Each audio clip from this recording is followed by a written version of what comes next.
Welcome, everybody, to this week's podcast episode for the Financial Freedom for Physicians podcast. I'm your host, Dr. Christopher Liu. And as you know, we talk about 4 different types of freedom: time, financial, location, health freedom. And so today we have a guest. His name is Brannon Beliso. Live your best life, and he helps individuals, businesses, and companies live their optimal life. So he's a critical thinker, influencer, and his passion is to inspire the discovery of purpose. So today we're going to be talking about mindset, culture branding, self-improvement. So Brandon, welcome to the show. Thank you, Christopher. I'm very grateful to be here hanging out with you. Yeah, I know we had discussed, we're just connected through Podmatch, and I'm always trying to connect my audience with influencers and people doing great and wonderful things such as yourself. So tell us more about your background, your upbringing, and how you came to be. Absolutely. I grew up at a time when money was very short, so my family didn't have much money. So the philosophy was, what do you think, money grows on trees? What do you think, I'm made of money? And I get it. My father was frustrated. He was a single parent trying to raise 4 kids under a very challenging situation. And then I wore my father's suit to my high school graduation. But once I recognized that money was simply a tool and that it didn't define who I was as an individual, had nothing to do with my mindset or my self-worth or the value of who I am, then I recognized, much like a vehicle, money could be utilized as that tool. And that's when I think things started to change dramatically in my life.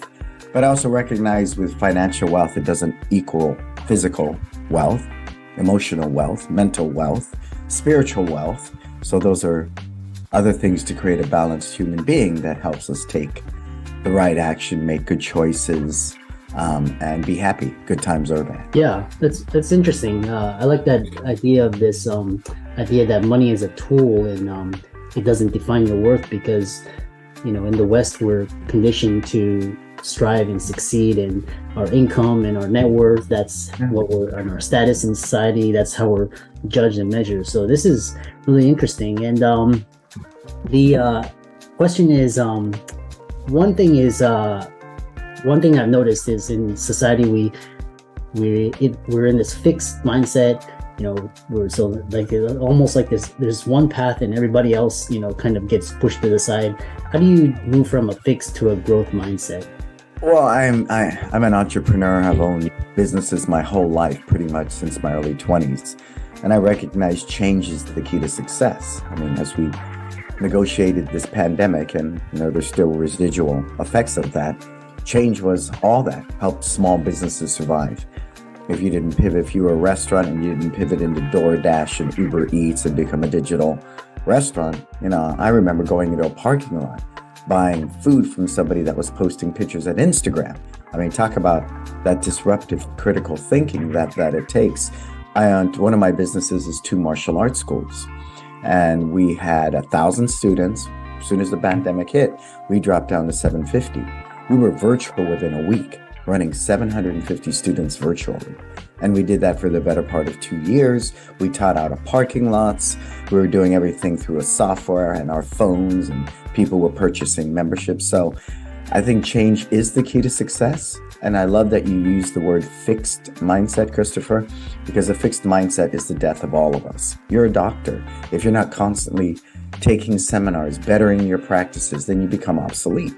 Right? Because technology is influencing medicine at a breakneck speed. So to embrace that technology in a balanced way, I think is very powerful. So once we understand a growth mindset is the key to our own personal development and our own financial success and even relationships. The relationship I have with my wife today, 16 years later, is not the same relationship we had when we were dating. But if we're not able to grow and change with that, then we can't adapt. Yeah. That's really interesting. I think what I found really interesting was in 2020, just people found so different, very creative ways to thrive and survive. And, what's interesting is during the pandemic, I would actually order and then I would just pick it up and eat in my cars. And that was a lot of restaurants started, a lot of their business boomed with just takeout. Yeah, look at Chipotle. I mean, their stock like doubled, quadrupled during the pandemic. They became a takeout digital restaurant, right? Their app is amazing. A friend of mine actually worked on that takeout app.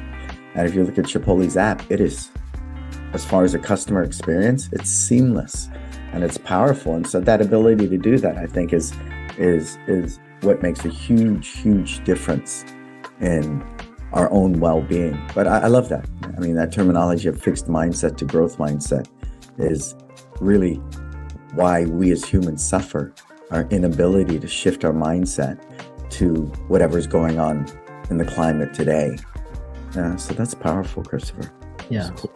The other thing is you talk about developing a brand based on purpose. Tell us more about that. I find that quite fascinating. Yeah, I think the reason that is, you know, Simon Sinek has a great piece called The Golden Circle. And as far as this is great for our own personal life, but people start with, you know, what are we? And let's say I'm a doctor. And the biggest thing on this, your website is a picture of you and your name. Okay, well, that's what you are. Some people get to the how, quality, service, and medicine, and personal, you know, relationships, but nobody gets to the why. So if I had to ask you, Christopher, why did you choose medicine? What would you tell me? Well, I mean, I actually chose medicine just because of my cultural upbringing, and you know, a lot of it had to do with you know, being raised, you know, in a first generation immigrant family. You know, you want to set the standard for success, and you know, a lot of it was you know, based on financial stability, security. But you know, once I achieved that, I was looking for more, doing more of an impact. So, which is why we're doing this podcast. Yeah. So there's your catchphrase. It's ability to impact lives. Right? Why am I a doctor? Well, because I like to create stability in people's and impact their lives. That would be a why. And see, it makes you smile because it's pretty accurate, right? Because if you're healthy, if your health is stable, you can impact your family, your job, anything that you choose to do. But if you're constantly sick, it's hard to get into a groove, right? It's hard to do that, Christopher. So the why is so important because nobody wakes up in any of my companies and says, how can I make Brannon a lot of money? But they do all wake up and say, well, how can I help people live their best life? And that's my thing. Whether it's myself, my family, my community, businesses, you know, I'm very big on helping people figure out how to live your best life, not mine, yours. Because I understand that too. My father was an immigrant from another country and he wasn't the smartest. He had a 6th grade education, but he outworked everybody. And I think that sense of work ethic that you probably have, that your parents had, that was instilled in you, that was instilled in me, is what separates it. Right? Nobody starts out being brilliant. We work towards it. And if you have that type of work ethic and you work smart, then the ability to discover your why, to discover your purpose. Why are you here?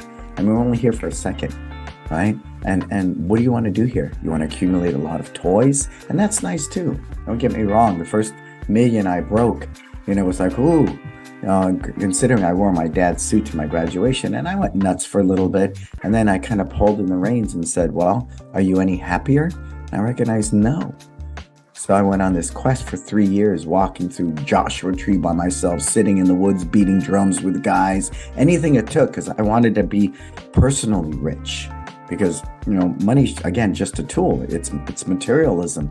And don't get me wrong, I live really well. So people mistaken that I'm saying live poor. No, I'm saying live well, but don't negate. A Louis Vuitton bag's not going to make me a better person. It's simply not. It's simply not. So the yin and yang of that is really important, or you never get to the why. Because everything's, look at my watch, look at my car, look at, you know, and keeping up with the Joneses becomes your addiction, which is for some people works fine. You know, they enjoy that. That works very well, Christopher. But I think waking up every day with a sense of purpose is very fulfilling. You also talk about, so how do people discover their purpose? You know, it's kind of, you know, a lot of people, they you know, in school were just taught just, you know, this cookie cutter approach, you know, follow the rules and you'll be fine. But, you know, how do people discover what they're meant to do?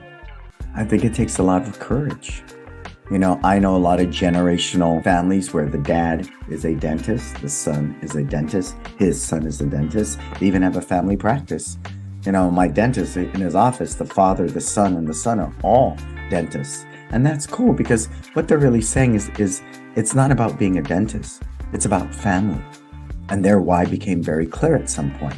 It's not what I do, it's why I do it. And if you becoming a doctor made your parents feel stable and they felt like, we came all this way here as an immigrant for a better life for our kids, wow. So they feel that sense of accomplishment. So I would imagine family is very important to you, right? Oh yeah, definitely. Yeah. So there you go. But the yin to the yang of that, Christopher, is do you have the courage to step out of that, right? Unless it is your core value. Family is my number one core value. I want to keep my parents happy. That's who I am. I've defined that. That's who Christopher is. But for me, it was really that path of personal development and putting myself in situations that were extremely uncomfortable. I'm comfortable being uncomfortable. I'm happy sitting on a train in Germany, going from city to city, teaching and speaking all by myself. I'm very happy with that because I'm anonymous and I'm out of my element. So I think it's inside every one of us, but we have to be brave enough to say, this is mine. And if nobody else is cool with it, well, I don't know what to say about that, because we do. My father was my martial arts instructor. I was the prodigal son. I stood in line. How many push-ups? Yes, sir. My whole purpose in life was to make my father happy.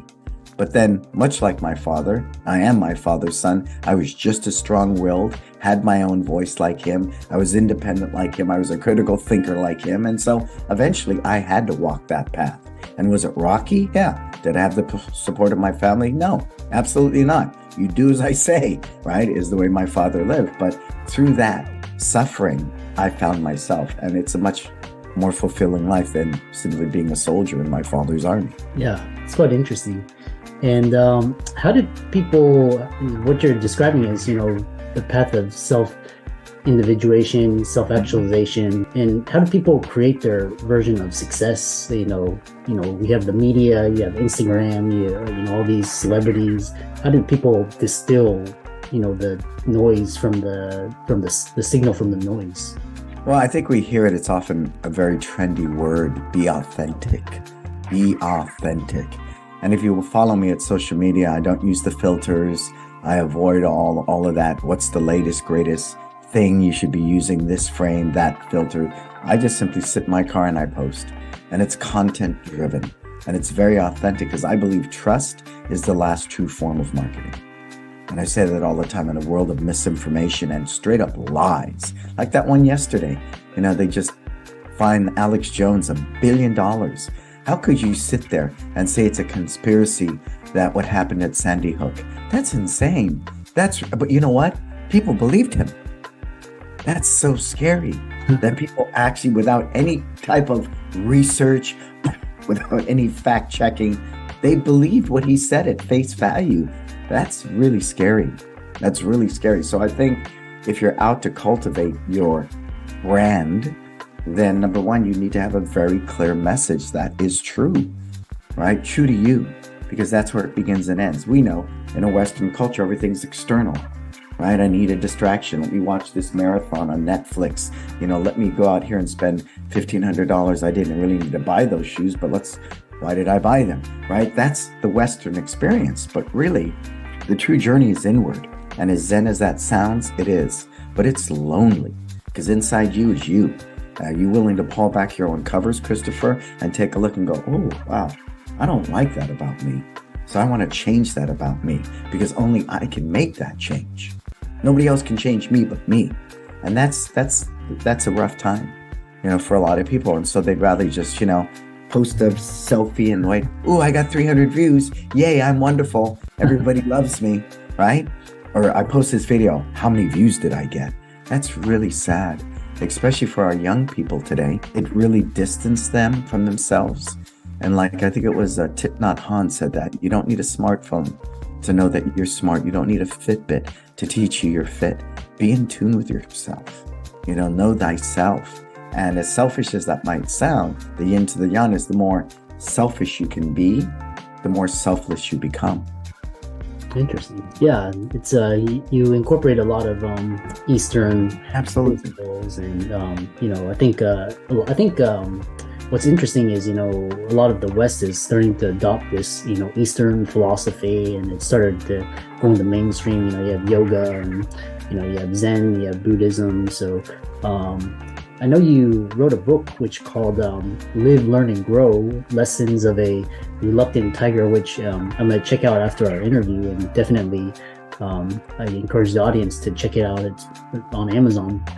So tell us about this book, and then I know you also gave a TED Talk as well. Tell us more about that. Absolutely. Thank you, Christopher. The book is an Audible as well. I like to tell people that I recorded that in George Lucas's studio, which is just the most fascinating experience, where Lucas and Spielberg conceptualized Jurassic Park and Star Wars. It was just a little room, and it was just wild. It was wild. And so I was able to narrate the book in that. So I kind of channeled their energy through me. Really what it was about is growing up in the book. It's part of it's my journey of self-discovery, and being in a foster home at 11 months old, my dad getting us back, and then the physical abuse from my dad, and then my mom leaving my dad for his best friend. I was molested at 8, molested at 12, carrying a gun at 12 years old, running in a gang. I had a brother that was a big coke dealer who OD'd and died at 26. I mean, it's filled with war stories, but what it's filled with is not survival, but transcending survival into living. Living. And that's why it's Lessons of a Reluctant Tiger. Many days I was drugged into self-discovery just through my own acts, right? Of acting inappropriately, I would say. And it's fascinating because you hit that crossroads, and it's either jails, institutions, and death, or enlightenment. And enlightenment's not fun. Ignorance is bliss. It really is. It really is, because that self-actualization, when we allow that to happen at first, it's really uncomfortable. It's funky. And so when I wrote the book, Live, if I'm learning, I'm living. And if I'm living, I'm growing. So it's important to me that that is my constant path.